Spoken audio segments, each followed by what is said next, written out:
the technology they use, the chaos magic, the technology on in every aspect within the realms, the 3D reality, eternity systems need people that have quantum ability, metaphysical ability, and that's basically what they harness.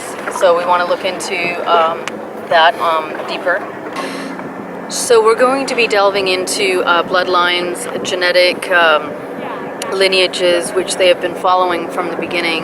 We could look at this from the beginning of Inception in creation, where the co-opting occurred, and how they have been tracking these bloodlines ever since, and how they have been also setting everything up per generation to access those quantum abilities, not only in the 3D, but especially in the astral realms and in the lower realms, in hyper-dimensional, interdimensional realms, because that is where the manifestation occurs that transcends itself into the 3D reality.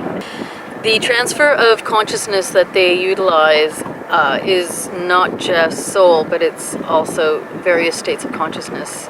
They can transfer that into temporal realities, so that's other timelines, other parallel realities. They can transfer that into other people. They can transfer that into clones. They can transfer that into a machine. So their utilization of what they can do in the transference technologies are so vast that to begin to comprehend the scope of it, I don't think we're able to do. I know when I was growing up, my mother had knowledge of this, and this was, eons before this came out. Yeah, it's been more than decades long. A popular theory has it that this technology was set up in the 40s through the Nazi programs. However, this has been occurring since ancient times, yes, through the ancient Egyptian, Babylonian mystery schools. And you've got the Book of the Dead, previous. You have the Tibetan Book of Life. These are all ritualistically based technologies which transfer consciousness as are being utilized. The clone centers are not a new thing. This is ancient technology. In fact, the ancient technologies which we are not privy to. We've only gotten glimpses from some sculptures and some pieces of artifacts that have been left over from ancient civilizations. In fact, their technology was far more sophisticated. We're not going to go into the historical aspects, and also the fact that a lot of the history that we know of is all falsified. And as well as the time projects which manipulate history and simulations. These cloning centers, they are in existence, and they are currently operational. And interestingly enough, there was a period on Facebook that we actually listed one of the locations in British Columbia the morning after, because we posted that in the evening, and the morning after when Lauda left in the morning for a meeting, I woke up and found our hotel room latch locked, which could only be locked from the inside. So let's just say that the technologies that the people involved in these projects have access to transcend what the average person is aware of, and they were just leaving their calling card and letting us know that, hey, we can access you. And we took that as one of their subtle little signs that, yes, we're watching you, we know everything that you're saying and doing. Growing up, I had experiences which actually validate part of the technology that they utilize in order to intercept us, and also for us to interface with various forms of their simulations, as well as their quantum machines, which DARPA is based on. The creation of DARPA was it was mandatory that it came from the quantum minds of the MyLabs, or of the individuals that were part of the programs from birth, so who had various abilities, and hence that is the contribution that was made with DARPA, and how that got created in part. Now, what I wanted to talk about in experience when I was young was times where literally the fabric would just open up. And I would be completely paralyzed. I was supposed to be knocked out unconscious, but there were times that they had a lot of difficulty keeping me unconscious, so I would either snap out of it or they just couldn't knock me out. Therefore, I was able to see a lot of the things that they were doing. One of the technologies that they use is, it almost, if you remove the zipper, but it's like having a zipper that unzips in space and it opens up and they step through. So like the military would just step through, space right in front of you.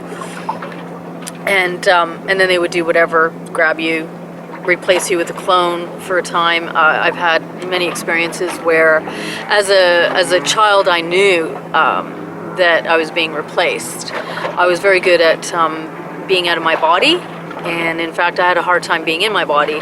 So oftentimes, when they would take me and replace me, I would be able to see them doing this all.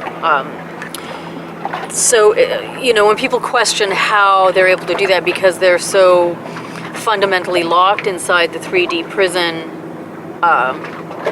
that they give us, they're not seeing the nature of our real reality, which is based on energy, which they excel at.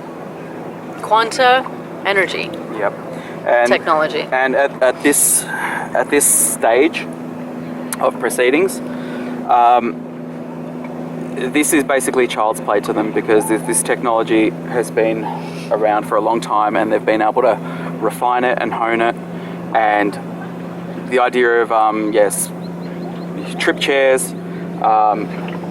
setting up jump rooms, having jumper operatives, people just manifest instantaneously in bilocating and whatnot. And simulating what we were brainwashed into believing were real time projects, because I don't think some of them are. Let's not confuse people too much, because there are staged scenarios and there are real ops.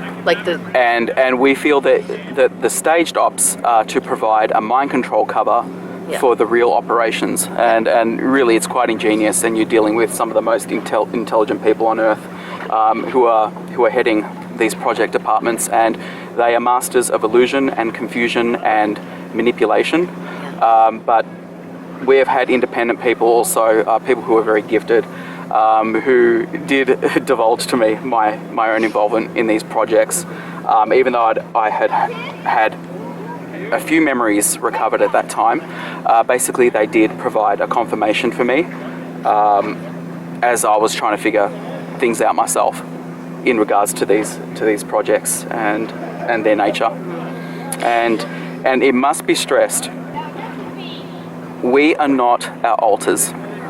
Okay, now for anyone who's even just a little bit versed in trauma-based mind control, in a nutshell, basically they traumatize you when you're very young, and they split the personality into alters, and basically they utilize those alters, which they can program for specific tasks and for very specific purposes. In order to split the mind to create infinity alter systems, typically they put people through death more than once. Revive them. Have them dead, clinically dead, and then revived. And some close to death. Mm-hmm. And anyway, this information has already come out. There's great researchers and whistleblowers such as Svali and Caroline Hamlet who have done a great job in exposing a lot of these methods. So I do recommend that anyone who's not familiar with this and thinks this is all, a bunch of whack job talk. And Kathy O'Brien. Yeah, Kathy O'Brien, of course. Yeah. There's a lot of people who have risked their own lives to bring this kind of information out. So I do hope people do appreciate it, and even appreciate this testimony, because we do just want to add weight to to the fact that these projects are real and they are in existence and they are still highly operational, probably more than ever today. It must be stressed that even within these underground projects, and Lauda did bring this up, that it's not just the bad guys, so to speak, who are or the bad projects. Who are coordinating these operations. Basically, there are a lot of factions within these sub-projects, and there are alliances with non-human entities, and those non-human entities have their own factions also. So this is a war within a war within a war, which is taking place, and the stakes at this stage are very, very high. And it might be surprising and might sound quite extreme to say this, but even these entities, whom have a pretty fierce reputation themselves, those whom are familiar with the Draco reptilian factions and alliances. Two completely different species. Yep. I mean, you can't compare them. No. I can go into that later from personal experience. Yeah. Well, basically, a lot of them, because they're aware of what's going down, so to speak, and they're basically scattering themselves in many ways and scrambling because of what's coming undone at the seams. With all these factions, you have the underground base network. And actually, I'm going to just backtrack a bit. There were materials that were brought out years ago, and I think it was Dr. Carol Rosen. And there was a statement which she released based on information she had received from Vena von Braun, and it was basically giving credence to the fact that the alien agenda is a psyop, and it's a last card to be played on humanity. And let me just say that is not the whole truth, okay? Is because let's just say that the government does not invest trillions of dollars on a worldwide underground network for some fake invasion. You would have to be extremely ignorant to believe that, and you would have to ignore the words of one of the most famous whistleblowers, and rest in peace, Phil Schneider. Phil Schneider. Because he was garroted, and they even had the gall, the typical plants in the coroner's office even had the gall to call it a suicide. And basically they did that very purposefully to send a message. And the message is, hey, we can do this, and we're gonna make it very obvious that we are above the law. And if you even dare expose these projects with actual evidence like he did, and actually being someone with the clearances to show, then that is the consequence. And I applaud his courage and his bravery, because he is a very, very rare man in this world today. A man of integrity. Exactly right.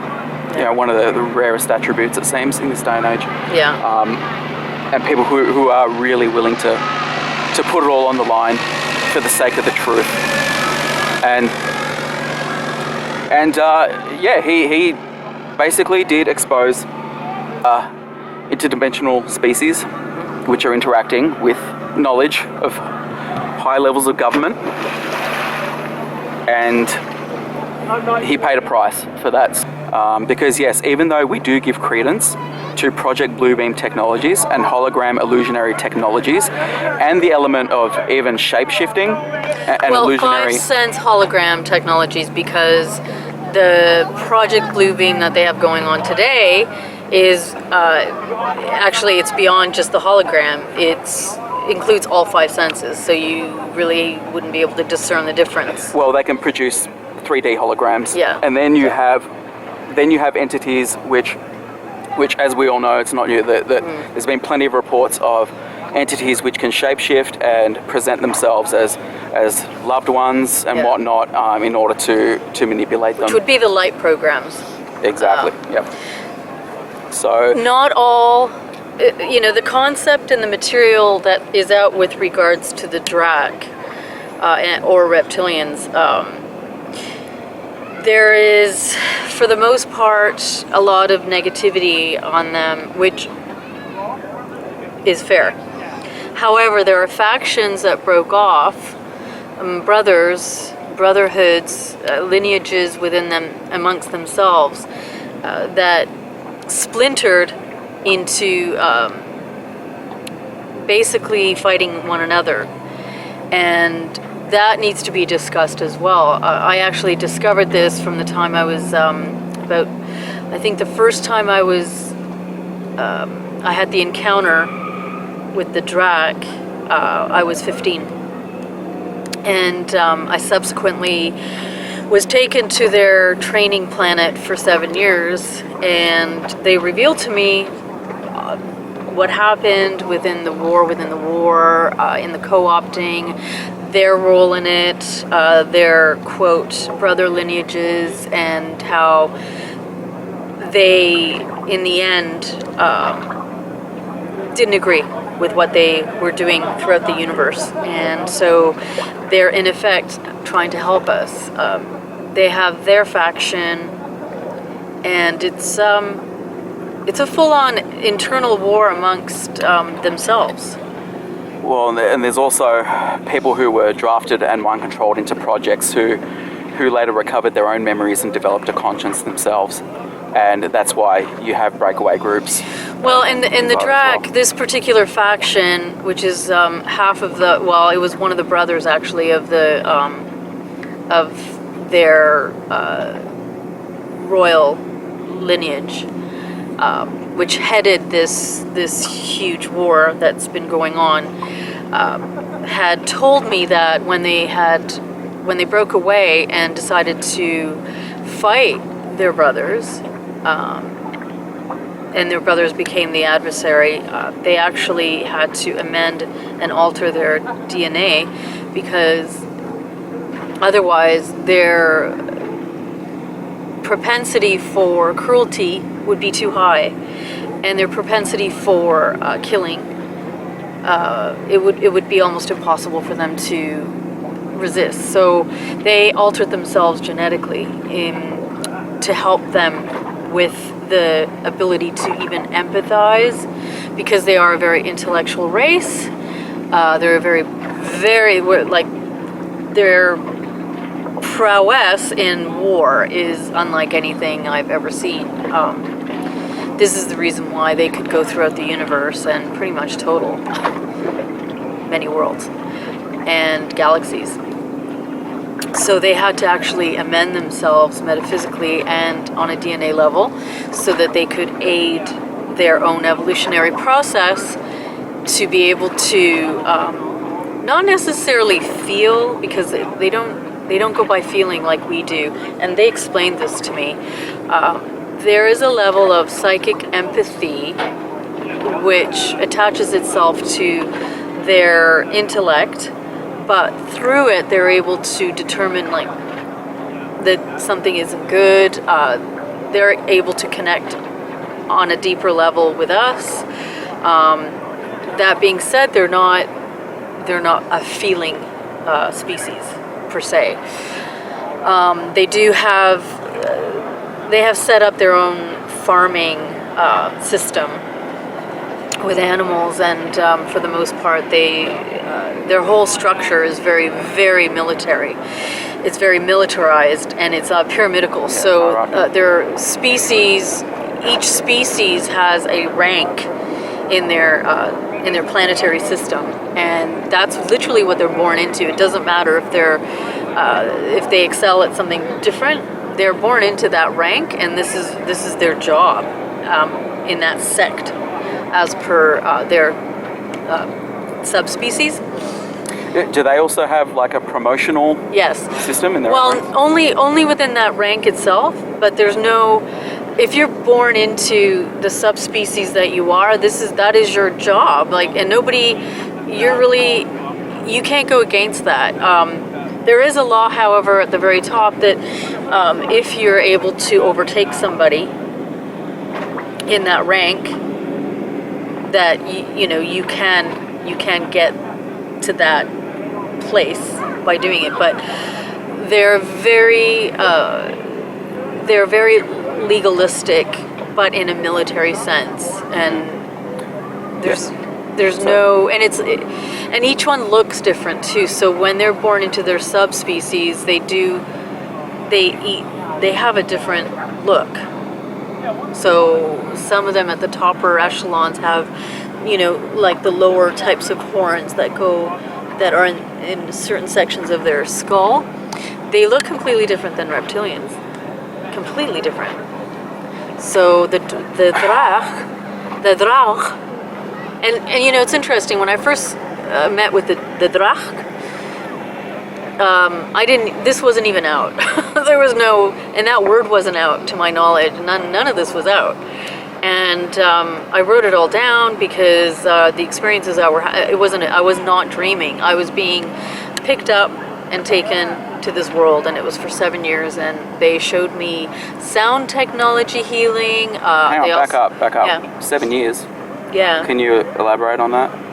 On how Over a period of 7 years, they would come and get me and take me to their training planet. Okay. And they were teaching me throughout that time all about the war. They were teaching me about what was going on. They were teaching me a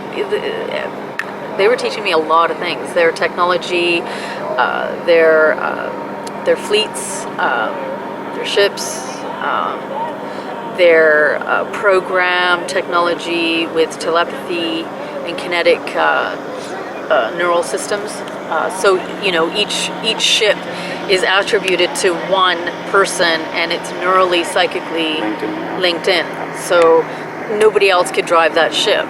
Yeah, there's been other UFO witness testimony as well, with people who have actually been in the projects who have recalled memory of piloting technology which the militaries here have borrowed from them. That, yeah, exactly. And I ended up with a ship of my own, actually, a white one. So which is uncommon. I guess that's something. Yeah, that's high the thing. We could spend a very, very long time giving account, especially you, in terms of your recall. I grew. I was born into this all, so I had to, struggle to do the 3D. But they also have transparency technologies, which the military has also borrowed from them. So the reptilian agenda is on a lower echelon than the Draakk.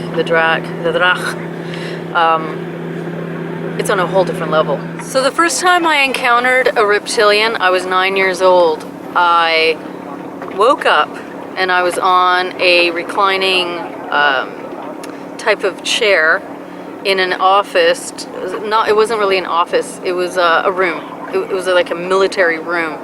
I could tell that it was underground because there were no windows. It was very sterile.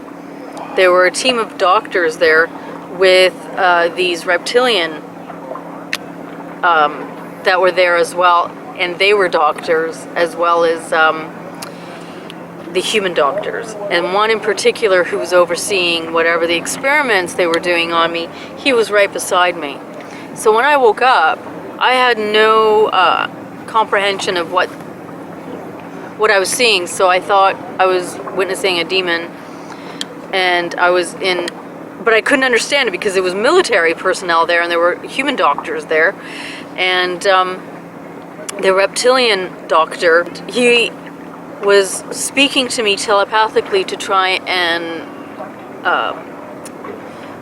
hypnotize me that I would be okay, but I thought I was going to be killed, and I was so alarmed and so fearful, and he kept saying to me, "It's okay. We're not going to hurt you. We're not going to hurt you. Go back to sleep." And I think they were drugging me. And so the next thing I realized, after listening to him speaking to me in my head, that he kept repeating he wasn't going to hurt me. That was my first encounter with the reptilians.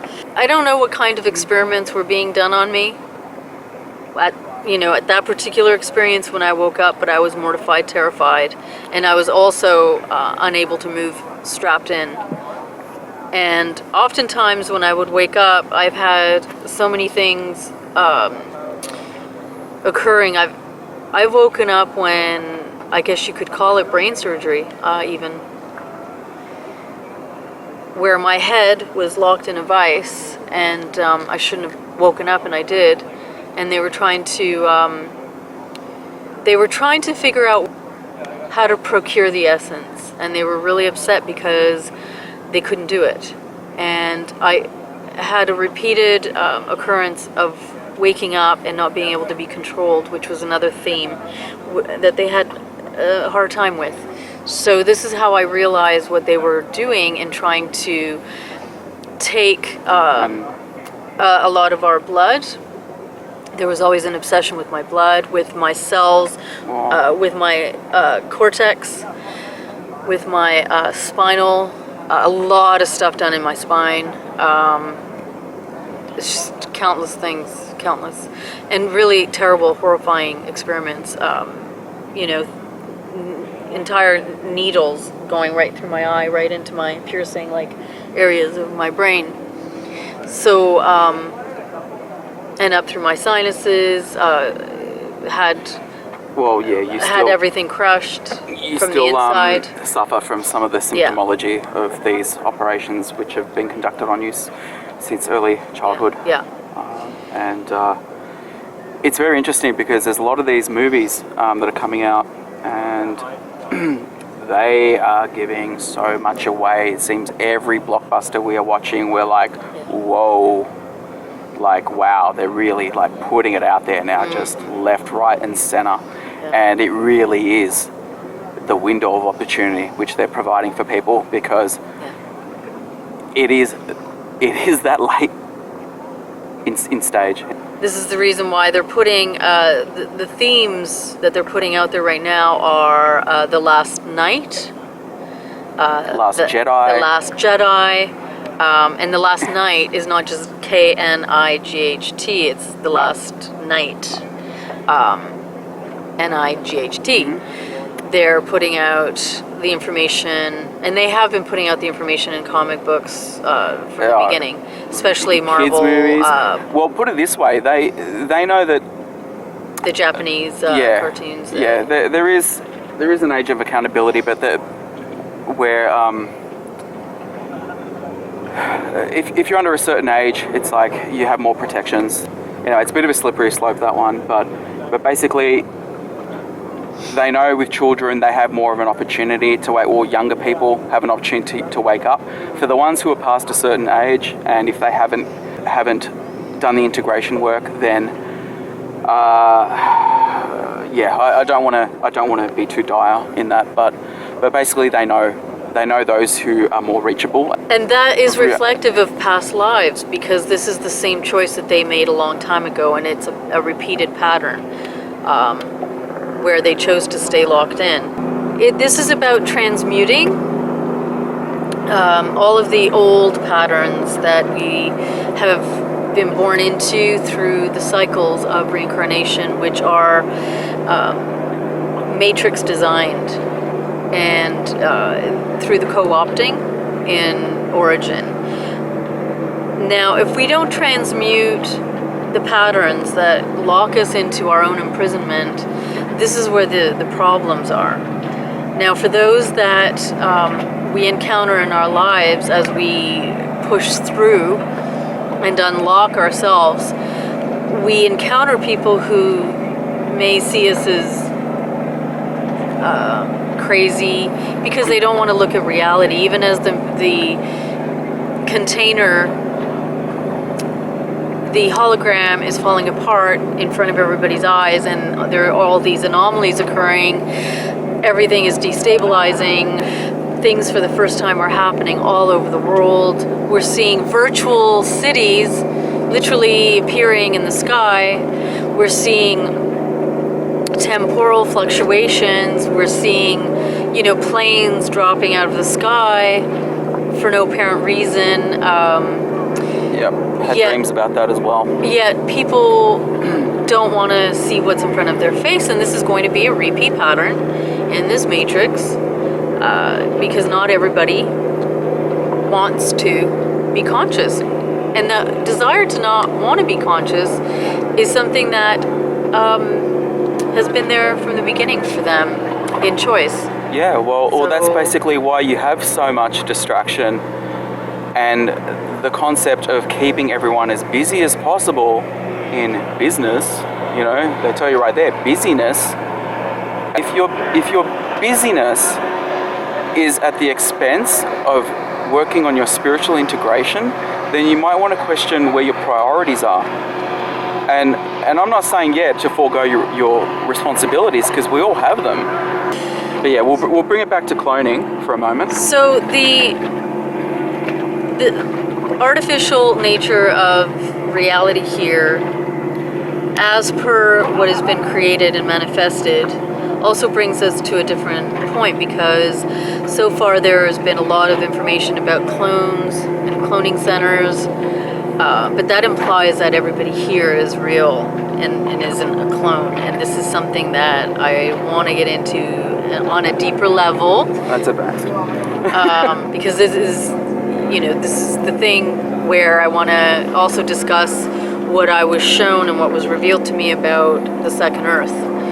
And it has a lot to do with the nature of the hologram, the nature of the artificial structure, and the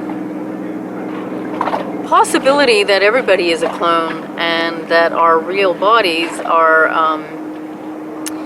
in stasis. Just as these technologies harness consciousness transfer and soul transfer, it is from the original body. And like I said before, we may be living the emanation of, or rather the projection of that consciousness in stasis. So this is something that we have to look into in terms of the reality of what a clone body would be, or a duplicate. I prefer to call this the duplicate body, and then the clone centers and the clones would be a variation of the duplicate.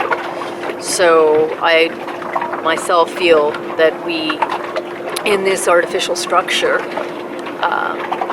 that we are living within the projection of that original body, which is not here. So this would be the duplicate.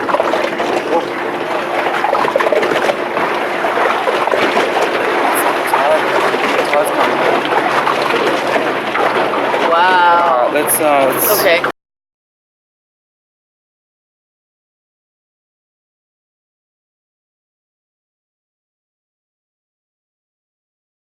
This is Sovereign Key, otherwise known as Lauda. The topic that I will be discussing tonight is actually something that I have not wanted to come out with for a long time, mostly because the concepts are so difficult to comprehend because of the nature of the event and what that means with regards to humanity and, quote, reality, the reality that we are currently in. All of us, or some of us, I should say, have been aware of the various types of time projects, time manipulations, time edits, light switch maneuvers done where we're not certain where we are in time anymore. And my comprehension tells me that time doesn't exist right now. And part of this is because we are stepping into more of what we are as the universe, more of that unlimited power. The other part is, I think on multiple levels, we're trying to figure out the things that we are all sensing, but that we have no terminology for currently. I will just go ahead and speak about these events that I was shown. And they began, or shall I say, the extreme manipulation of the time projects in the 80s and the 90s were something completely on par to what is happening now. The clones that I witnessed, including my own clone, told me that there were some very serious things occurring, not just in time projects and jumping and star gates and the portals, but also in something far more critical, in the quantum machine. And I feel that what was being worked on was the quantum machine, mostly because by the time these time projects were jumping all over the place, and many of us were inserted into various realities and dimensions and worlds, they were working on the quantum machine because they could foresee events that were going to become so large that they would equal the annihilation of humanity, the annihilation of the world as we know it. This would be known as an extinction level event. And I do think that this is what occurred. This is one of the reasons why the Mandela effect is happening. This is also one of the reasons why the glitches in the matrix are happening. It has to do with us being inserted, literally inserted within a new server, within a new living server, a model that is as close to Earth as it could be. However, it is a living Earth simulation server. And our consciousness and our DNA, both are inserted in this new version of a server. Do I think it's the first time that this happened? I can tell you what I remember with regards to an extinction level event, and also another extinction level event that occurred in the late 90s, the beginning of 2000. So interestingly enough, at those times, critical events were taking place basically to hide what was going on. They had already been working on the quantum machines, the quantum servers at that point in the 80s and the 90s, knowing full well what was coming. So the knowledge that the destruction of the Earth gave them the opportunity to patent everyone's DNA and to also gather our consciousness in order to make a successful transfer within this new universe in what is a new parallel world, which is a darker version, one that is designed to expose all and reveal all the truths. Now, the patents to everyone's DNA, there was a real rush that occurred in the US and in several other countries throughout the world where suddenly they were trying to patent everyone's DNA. And this is the reason why they knew they had a window. Basically, they had to insert us within this new server within that time frame and have all of the DNA codes and our consciousness codes so that basically they could create new versions of us. Now, I don't want anyone to panic or to think the worst case scenario about this. I do think that there were two extinction level events that occurred. The first one was to our old reality, our old world. universe, in which case we were inserted to a second one. And this is what I was trying to discuss in one of the other videos, where it was around 2012, the beginning of 2013, where we had another crash, because by that time we had already been inserted in another parallel reality. However, that one also experienced an extinction level event, or rather a crash. And the quantum computers, the quantum server, ended up creating a new server, which is the one that we are currently in now. Does this change where we are headed? Does this alter the connection of our spirit to our body? Does this mean we are dead? These are all questions that I'm sure everybody's asking themselves. No, ultimately, this doesn't change a single thing, because we can be and we can exist in any form of reality, whether it's a server or a real Earth. I do know that there is a new Earth, a second Earth, because I've been shown it since I was a child. I do know that the events, the clock, I guess the wheels of the universe already knew that this would happen, even the old universe and the new universe. This consciousness that we have that is growing is creating this current universe that we're in. So what I'm saying is that we already knew this was going to happen. The DNA patterns that were created in the collection of our consciousness basically was so that we could be inserted into a new version of our bodies. Basically, these are replicant bodies. They're not exactly clones, because they're more sophisticated than that.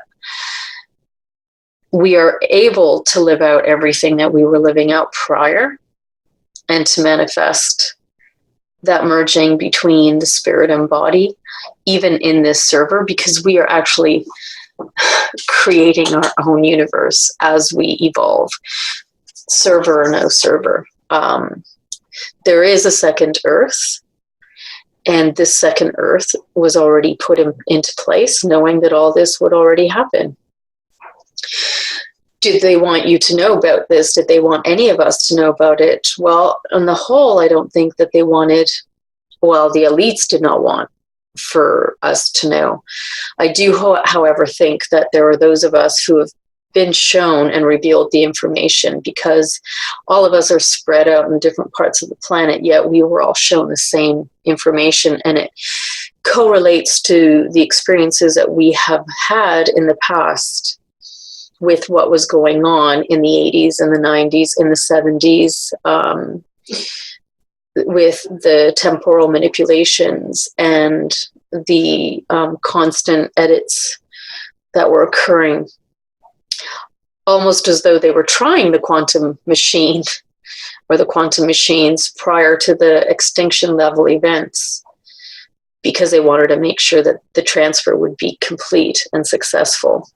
However, the server is having issues, and this is the reason also we see the sun as a simulator as well, as a lamp, you could say, because some people wanted to know, well, where is the real sun?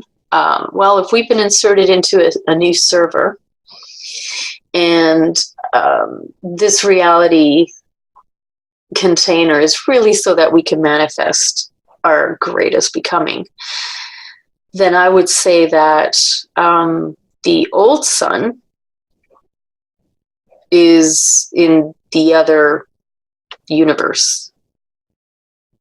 I think we are now in a new one, and much of what we're seeing and experiencing, including all the glitches and the Mandela effects, the changes in our personal bodies that many are witness to, how we the sensations are different. The communication that we have with rocks and with the things that were always giving a really living signal, all of these experiences are now different. It's a different relay. It's a different interaction that feels like a facsimile, feels like we are surrounded by really good copies of everything that is almost identical, yet. And maybe that's all we need. Maybe just seeing that is all we need, because we are the living creators who are manifestors of reality. So in essence, this is not going to stop any of our evolution. This won't stop where we're going and what we're creating. It won't stop any of our old line paradigms that we had to literally go through in order to expand our own consciousness to get to the points that we are now, which is they're accelerating incredibly. I mean, it's this acceleration that is occurring in consciousness is way beyond any computer. So this doesn't stop us from continuing our personal and collective transformation. It is not stopping us from a transition in the creation of a new resonant reality that is wonderful. It doesn't stop us from any of the critical markers of our own expansion. It's simply the server has provided us to be able to have a platform by which we can continue proliferating, so that we can continue in the potential, in the great potential of the great universal experiment. This mostly just explains what a lot of people have been experiencing, even within themselves, in their physical form. I can say that I absolutely can say that my body doesn't feel like my old body. I can say that the amount of differences that I see every day leave me completely gobsmacked, because I do have a lot of memory, and this facsimile reality is so well done that most people would be able to just not really notice it, unless those of you like myself were involved in so many time projects and so many personal works within your own spirit, that if you had the ability to transcend space and time, and you've been working on different worlds, and you've been working on different projects and doing different things, you would notice a lot of these anomalies occurring, and you would notice how close they are, but how completely different they are. There's new species here that I've never seen before. Things are very similar, but with a difference to it. The way that food tastes, it's extremely accentuated here, and I think that's to cover up the insertion into a server and the facsimile counterfeit reality.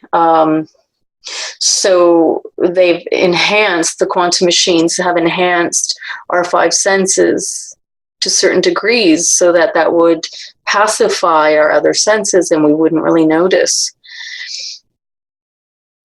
So I believe that two events occurred. Believe is not a real, I really don't like to use that word, because it says be lie of, be the lie of. However, what I mean to say is that there are two events. One, the first extinction level event would have been at the beginning of between 2000 and 2002 to 2003.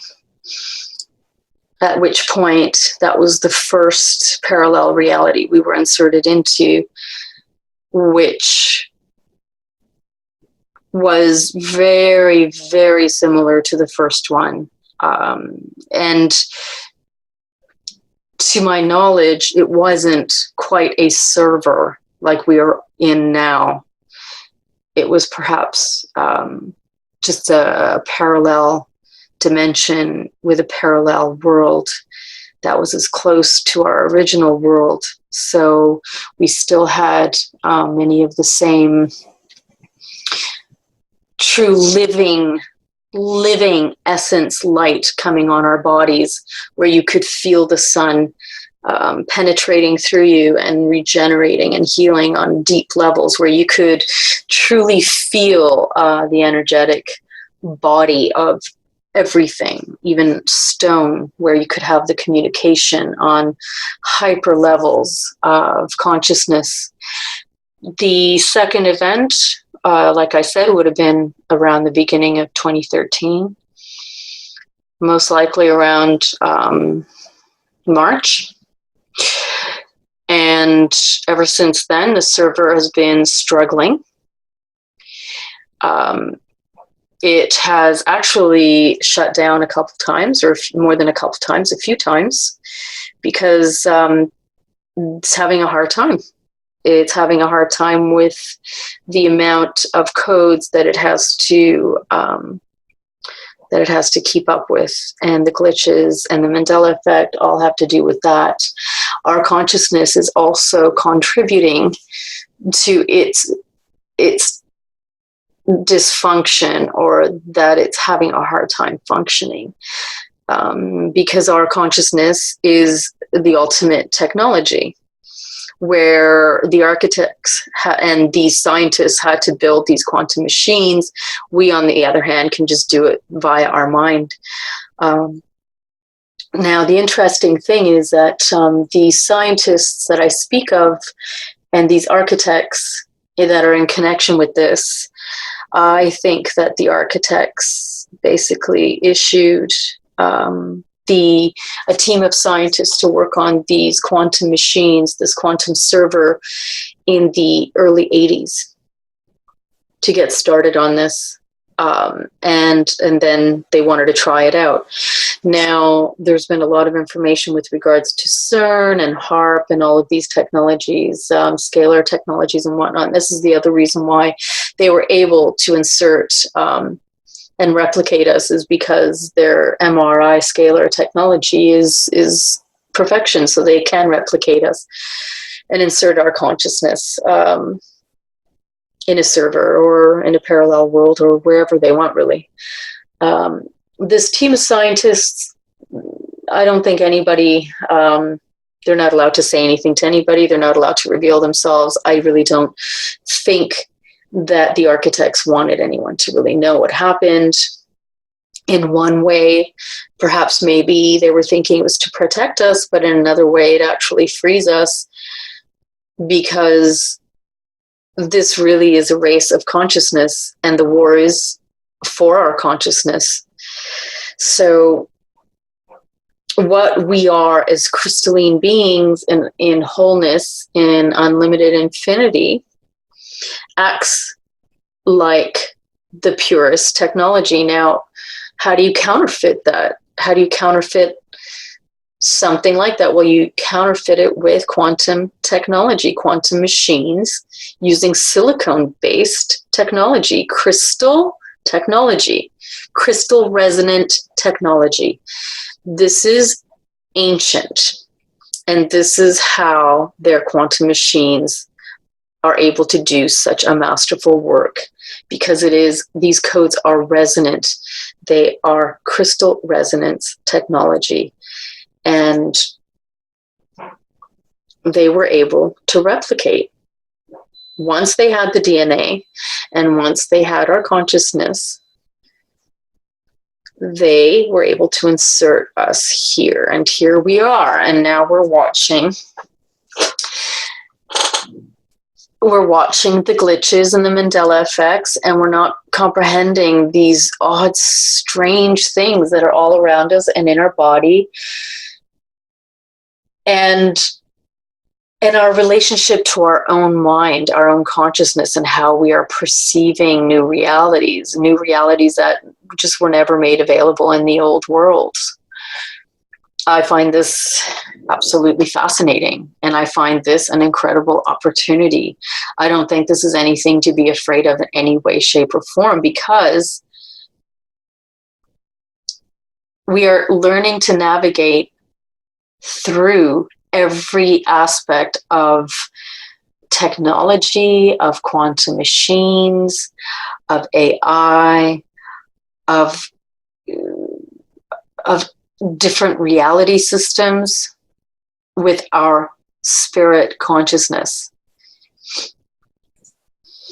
So in essence, what we're doing is we are actually creating life, the life of Earth, of Terra, and of our original design in what we are supposed to be living, and not what the parasite mind over our mind is and was. This, to me,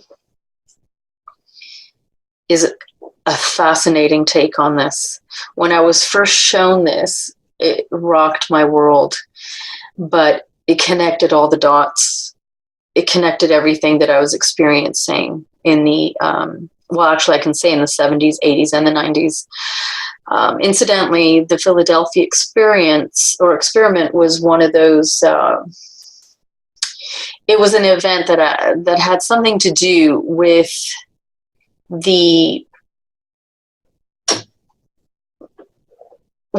what happened in tearing the veil. And this was almost the beginning of it in some kind of a way, because it added to the entire problem, or it made the probability higher for the extinction level event. And this is something else that they were trying to correct at that time. So we were experiencing a lot of fluxes back then. And the machine was actually being turned off and on just to see if it could hold everything and just to see it would work. So in many ways, this means that we are creating our own real true paradigm, utilizing our consciousness as well as still being able to finish the previous work of our spirit, so that we can dissolve all of these polarities and these mirror realities that basically separate and divide us from ourselves. The second Earth is a very real thing. It may have also been that the original Earth has been preserved and placed in safe holding, so that when the extinction level event occurred, she was preserved. And I do feel she was. Our old Earth, Terra, Tiamat, which was half. Earth was half of Tiamat, because when the first original catastrophe occurred, that split her up into pieces. Each of those pieces created life. And those worlds, those Earths, are still in existence. So I don't think our Earth was destroyed in that. I do think, however, some intervention took place to move her and shift her out of that area when the event occurred. And I don't want people to be afraid of this. I don't want them to think, oh, we're the living dead then. Well, we're really not the living dead. Let's just say if they had to replicate us and insert our consciousness here with these bodies in a new server,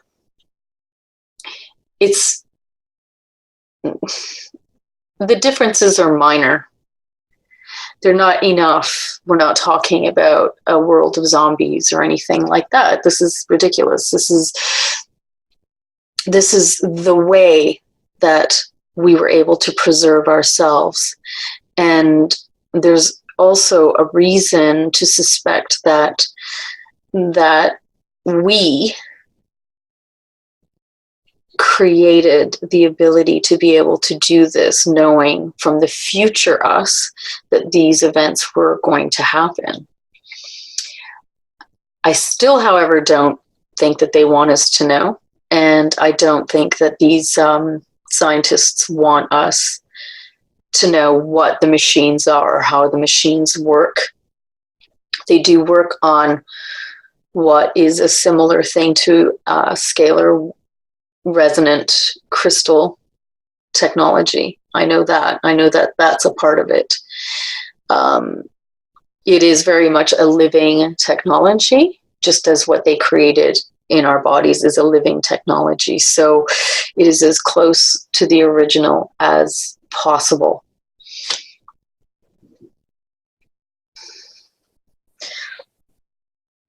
So this sun that we have, which is very typically technology, there's proof of this. There's so many videos that are out showing the containment fields and the sun and the technology thereof.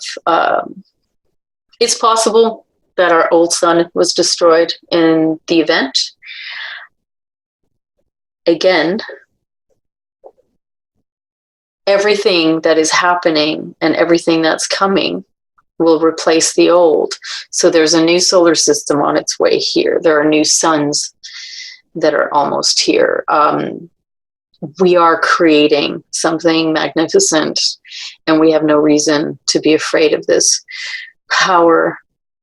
The power of knowledge is vital. It's important to know. Hiding something like this is wrong on every level, because each of us deserves to know everything. So are these scientists who run the quantum machines, who run the quantum server, are they going to reveal themselves? Well, I do think it's a matter of time that they'll reveal themselves. I think and do believe that they're exhausted, that they're trying to keep the server from crashing. I think that there's a small team of them. So they're trying to figure out a way to make their job easier in running this all. I do think that the Earth itself is a machine and runs like a machine, or shall I say the Matrix Earth. So that is mechanical. And like, you know, when you open an old watch, it's the same as that. You've got all of the, you have all of the independent parts that run it completely and fully as one machine. And this is what I feel is happening now. I personally think we will replace these quantum machines as we evolve, and as the splitting of the two cells occur. So this is really a holding pattern in order for us to gain the greatest advantage as we quantumly evolve and as our consciousness expands, and as we merge into the marriage between our spirit, breath, and our body.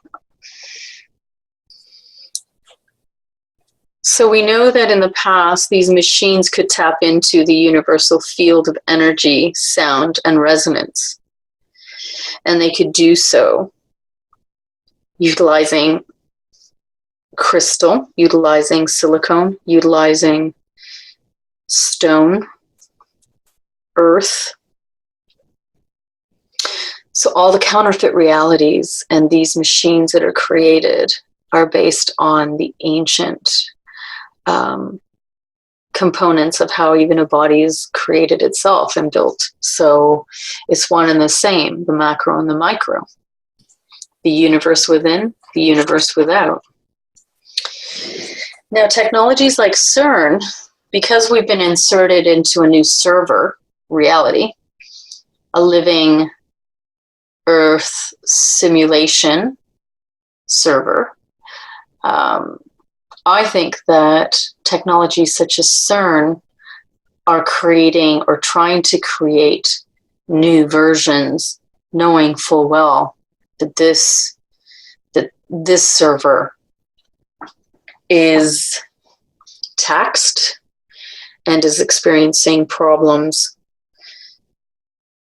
sustaining the amount of code and running the machine, running the copies, the facsimiles, the entire code of reality here. So it is quite possible that these technologies that are being explored, that are looking into particle physics, that are researching neutrinos, that are looking for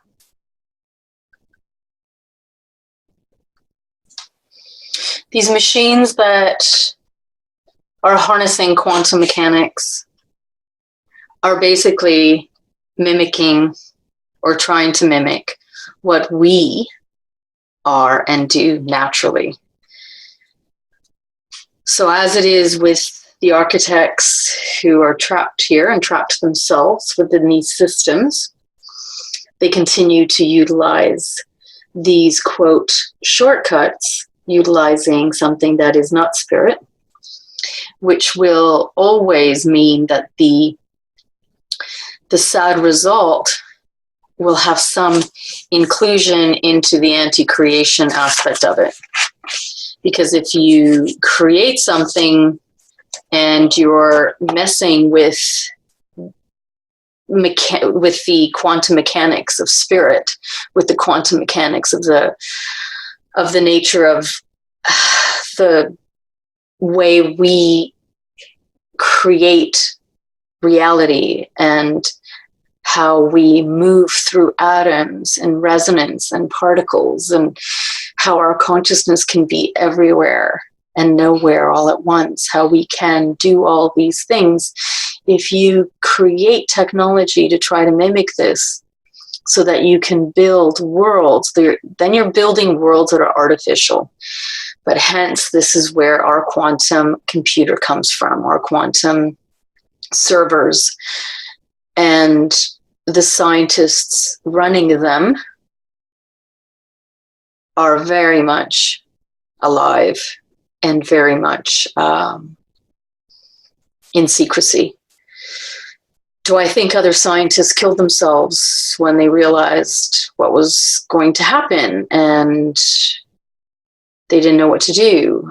Yeah, I do. I think that there was quite a few that did. I think that even remembering back then, there were a lot of strange deaths from scientists, but of course there wasn't really a lot of information. We know that science doesn't give us a lot of information, and we know that the way that the foundation of this world operates is to keep people from the truth. However, the nature of this server and our consciousness is literally smashing through the particles of illusion and delusions and all of their quantum technology mechanics. And I don't think that it's going to be able to hide for much longer. And I think the more that this gets out, and the more we step into our power, and our power is unlimited, so it really doesn't matter if we're in a server, it really doesn't matter if we're in a parallel universe, it really doesn't matter if we're in a black hole, and we are, most likely.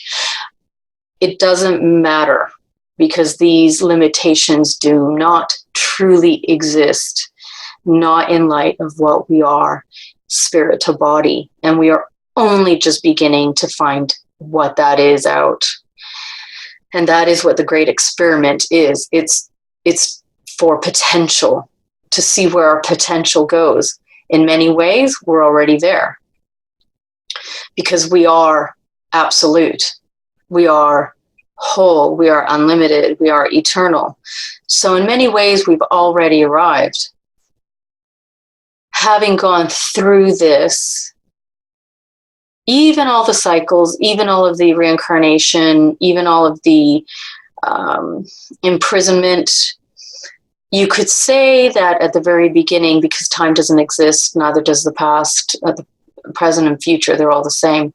You could, and they're all simultaneous. You could say that even though we knew at the beginning that we would return to that place of origin in knowing the all and being the all and being the I am, that we did it anyway because that was what potential was all about, just to push and maximize what we could be and what we are and what we always were. And this is what it's about. So it doesn't matter. The spirit of all, let's just say there was an extinction level event, and in literally a microsecond of time, there was absolute blackness.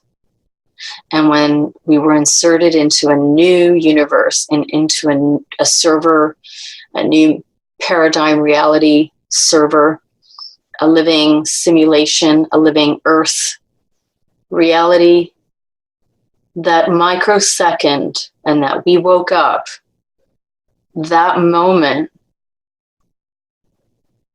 it was still us. And it is still us. And it doesn't really matter if we have a replicant body. It doesn't really matter that it's a server, because really this experiment is about our consciousness and our breath of being and becoming in the body. It's the entire universe. We are the universe. And there is no technology that can hold a candle to what we are, not in any capacity. It's simply impossible. They can only do and get away with what we give them power to. So in many ways, us allowing technology and us allowing all of this to happen is because this is a part of our personal evolution. And it's also to prepare us for the next phase, because we are going into a next phase.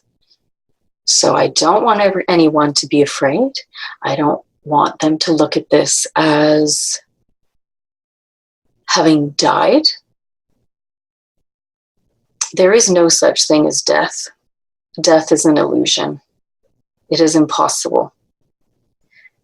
We are the brilliance of consciousness in the body. We are spirit, heart, consciousness, eternal, everything and nothing. We are everything and nothing. We are it all. We are the universe. So there is nothing to fear. There is no death. There never was. Only if you wanted to die. And that would mean that you would want a part of your consciousness to die. And that is a completely different matter. But there is no death. The relationship that we have to our body has to do with our spirit, has to do with that spirit that is holding within it the consciousness of the all. And in that, it really doesn't matter, because we manifest our spirit breath onto the body. And that is really what it's about, that full potential. So there is nothing to fear. This is incredible, actually. This is fascinating and quite something. We're going to be seeing a lot of things. And a lot of what we're going to be seeing has everything to do with our potential. So I will end by explaining that I didn't think I could come out with this information before, because if it was at the wrong time, it would have just caused a lot of havoc, perhaps a lot of personal fear, and misinterpretation maybe. So consciousness being what it is currently, this I feel is just the next step in how we are going to tackle and be truly responsible for ourselves and our consciousness and what we create. Because the universe reflects back to us what we reflect to it. So the universe is our mirror. And with that, nothing is impossible. We can create the most beautiful creation of life experience, dissolving the things that really don't matter, that have led us up to this point, so it had its purpose and we can thank it all.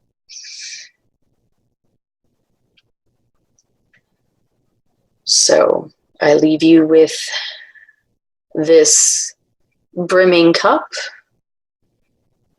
This is a fascinating time, and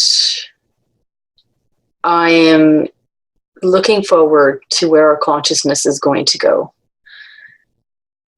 and how rapidly that consciousness is expanding and accelerating, and how our spirits will be able to merge, because this is unprecedented, and there is so much good. And like I said, there is a second earth. It has been there all along. It is a provision, and it is a real earth. And I do feel that the original earth is preserved. It was always protected, and it was always going to be protected. She is a living being. She is a living entity, and she has agreed to be a part of our evolutionary experiment for the great becoming. And that is a magnificent thing.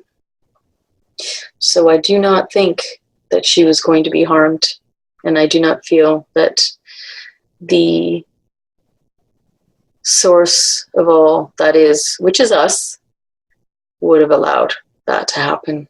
So they can do a lot of damage control, which is what I feel all of this is, in order to provide the opportunity for us, in order for us to provide the opportunity for us to get to that place of the great becoming in the convergence of the great event horizon.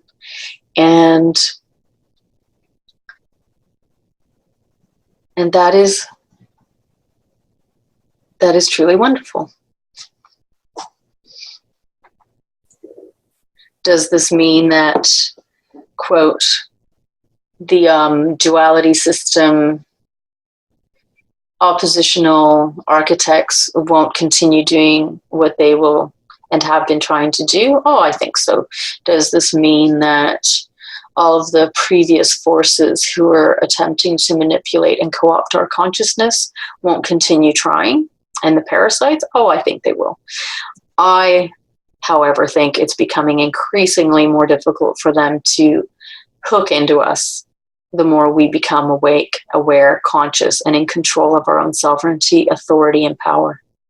Soon, they will have nothing, and they will starve, and there will not be a world here within us for them. And that is what it's all about. It is our universe. I am Sovereign Key. Thanks, everyone.